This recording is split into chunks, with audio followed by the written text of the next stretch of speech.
Hello guys, Ryan from Husky Moving here, Arlington, Massachusetts. We are a full service moving company. We do residential and commercial moves. We do handyman jobs. We do assembly jobs. We do artwork mounting, TV mounting, light plumbing, disposal work.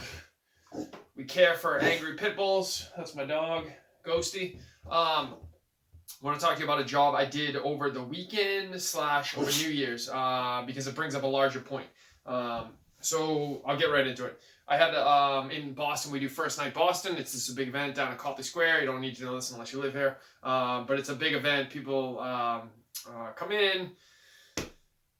We were hired for the setup of it, so that included they have these barriers, these giant metal barriers that get set up to keep people in certain areas, keep them out of certain areas. Specifically, there's some really ornate ice sculptures that get brought in, and they want to keep people away from them. So they set up these barriers around the ice sculptures. They also set up barriers around the individual command centers of the event, so that people can't go near the basically places where all the electronics are for the event, all the whatever. It doesn't matter. You understand my point. I get hired to come in, help set up the barriers, because the barriers are really heavy. They're this giant metal things. They're heavy. They're awkward. We were working with another moving company that I actually used to work at years ago. I left them like maybe 3 or 4 years ago. But I was working for this company for like 9 years or something, like 8 years, 9 years, something like that. Long time. So anyway, the point of the story is the first day I went in, I was there by myself. I was doing a lot of these barriers. The second day I went in was supposed to be the day after New Year's, so the first. I went in that day. That day I was working with the other moving company. There was 3 guys there, and we moved a bunch of barriers onto. They basically go onto these trailers, and then there's a lot of them. I don't know how many. I don't know what the total number is, but there's a lot of them, and they're big and they're heavy and they're awkward. They're the type of thing that's meant to not be movable, which is why they use them, because people don't want to move them to get around them. But it means they're awkward to move and put on a trailer, whatever. So the second day we're there, we move a bunch of them, and then we wind up leaving a bunch of them freestanding, because the plan is they're going to leave the ice sculptures the night of the first intact, and then the other moving company was going to come today, which is now Sunday, which is the 2nd, January 2nd. The other moving company was going to come today and break down the rest of the remaining barriers, put them on the trailer. I was not booked for today. Yesterday, the girl in charge said, "Hey, I'll see you tomorrow at 9 o'clock. And I said, "Hey, listen, I'd love to work tomorrow, but just so you know, I actually wasn't put on the schedule for tomorrow. Nobody ever asked me whether I was working or whether I wanted to work tomorrow or not. So my assumption was I wasn't working, meaning today." So I was like, "You need to coordinate with the person in charge and see if they want me to come in today or not," because they never asked me to come in, which is not a big deal. I actually wanted to work, but obviously you got to go through them. Come to find out, she was like, "No, it's a miscommunication. I thought you were working. Not a problem. The other movie company can handle it. No problem. Blah blah blah." Anyway, the point of this long-winded story, I had to tell you all this because that is important to what happened today. Today I got a call at I don't even know what time it was. Let's say 10:30, 11 o'clock in the morning, from the girl I was dealing with yesterday, and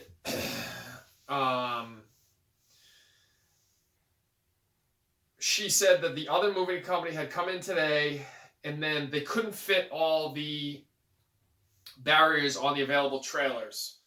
And apparently, I don't know what happened, so I'm not speaking poorly of the other moving company, and I'm not speaking poorly of the girl because I wasn't there for any of it. So I don't know what actually transpired. But the only thing that matters is the other moving company had left.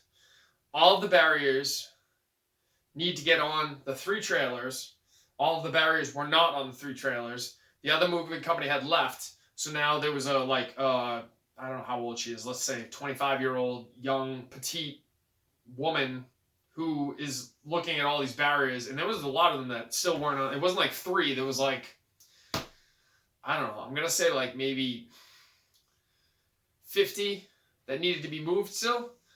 So I don't really know exactly what happened, to be honest with you. And this isn't a commentary on the moving company or the girl. My guess would be, and I could be wrong, My guess would be, if I had to guess, and I want to be real clear, this is just a guess because I was not there, so I'm not commenting on what actually happened. I'm just commenting on what most likely probably happened based on my experience of years and years and years in this moving industry. What probably happened was the guys tried to get all the berries on the trailer. It didn't work out, and rather than going back, restarting, readjusting what they had been doing, and starting over and doing it differently to make sure that they all fit on there, they were just like, yeah, it's not going to work, and bounced. And at some point, either the girl let them go or they just took off. I don't know what the answer is, but somewhere along the line, between the girl and the moving company, the moving company left, and the girl wasn't like, no, you need to stay until this gets done properly. My guess would be, because she's young, she probably was just like, oh, okay, and let them go, because she doesn't have the confidence yet to be like, no, you need to stay and get this done properly. This is why we're paying you. Anyway, I get a call saying, hey, can you come in and fix it? Now, I'm not irritated by this call. I'm actually happy because I wanted to work today anyway. I didn't have any job schedule for today, so now I have a job schedule, which is great. So I'm actually happy about these events because I want to make money. So I go in there and I have to take off a bunch of the work that had already been done. I needed to basically rearrange and shift a whole bunch of things. It doesn't matter what the details were. The bottom line is, like, I needed to redo a bunch of work that had already been done. Do it. I'm going to use the term better. But it was just really just differently. It just needed to be done differently. And then make sure that they all fit on the trailers, which, to be fair, it actually took a lot of maneuvering to get them all on the trailers. It took a little bit of time. It took more time than I thought it was going to be. And it was actually harder than I thought it was going to be. There was very little margin of error to actually do this properly to get them on the trailers. The reason I mention all this, the reason I had to tell that story is because where I'm going with this video is I want you guys to be the guy that's the fixer of all of issues. In all of your jobs, whenever something's supposed to happen and it doesn't get done, I want you to be the end result. You guys are the end result phone call. Because what happens is, when you become the end result phone call, eventually, at some point, there stop being any other phone calls. Meaning, in this instance, they had hired what wound up being 4 different individual movers. There was me from my company, and there was 3 guys from another company. Somewhere along the line, because they had more men available to them, somewhere along the line, the decision was made, and I'm not making judgments here. It has nothing to do with me. The people who hired me have to make decisions to get things done in a certain manner. So they are handcuffed by the fact that if they need 3 people, and I can't provide them currently with 3 people, they're handcuffed by that fact. And that's important to note, because I don't want to make it seem like they're just out randomly making decisions, because that's not what's going on. They have a huge event. They have certain things that need to be done in certain time frames. They need to fill certain roles, and that's very, very important to the story. They made a decision to have the other moving company come in and have me not come in. And what wound up happening was the other moving company, for whatever reason, doesn't matter what the reason was. I don't know what the reason was. I have no idea. They might have had other jobs scheduled. They might have not been told exactly what needed to be done to get this done properly. The other girl might have said to them, it's okay for you to leave. I don't know what the answer is, so I am not shitting on the other moving company. All I know is that something needed to be done and it didn't get done properly. That's all I know. And ultimately, that's all I care about. The reason I mention this is because eventually, if you have enough of those experiences with people, places, companies where your expectations are not met and there's a person that constantly meets your expectations, I'm going to call it like the fixer. Eventually, the other people stop getting phone calls, meaning that other company will, if possible, meaning if you don't need to call them, eventually they're going to stop getting called. Because if you have 3 guys come in who don't get a job done and 1 guy comes in who gets the job done, why would you call the 3 guys? They're probably not cheaper, first of all. Let's start there. Probably isn't cheaper. If anything, I would have to guess that they were probably more expensive per person, but I could be wrong about that. I don't know the answer to that. But even assuming all things being equal, if we're exactly the same dollar amount, why would you call in the other company? So the point of the story is I want you guys to become the fixer. I want you guys to be the problem solver, the person that gets called in whenever something goes wrong and something needs to get done and other people aren't able to get it done. I want you to be the guy that always shows up. So for example, today what that meant was I had to change plans. I had an afternoon football I was going to watch. That had to change. I had to immediately turn on a dime and start everything I was in the middle of doing, which I was in the middle of doing stuff. I had to stop.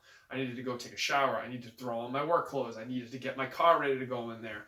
Everything needed to change. But the point is, in that moment, I was the guy that got called in. I'm going to use the term the fixer of the issue, and I want you to be that guy too. Whenever something goes foul on a job, goes wrong on a job, another company doesn't show up. For example, this happened to me the other day. Another real quick story I'll tell you just to prove the larger point of who I want you guys to be. 2 days ago, I got a call at, I believe it was 4 o'clock in the afternoon. New Year's night, I got a call. So the 31st, I got a call. I believe it was like 4 at night, and I got booked for a 7 p.m. job. And I was like, yeah, I can't come in at 7 o'clock, but if you want me to come in now, I'll come in.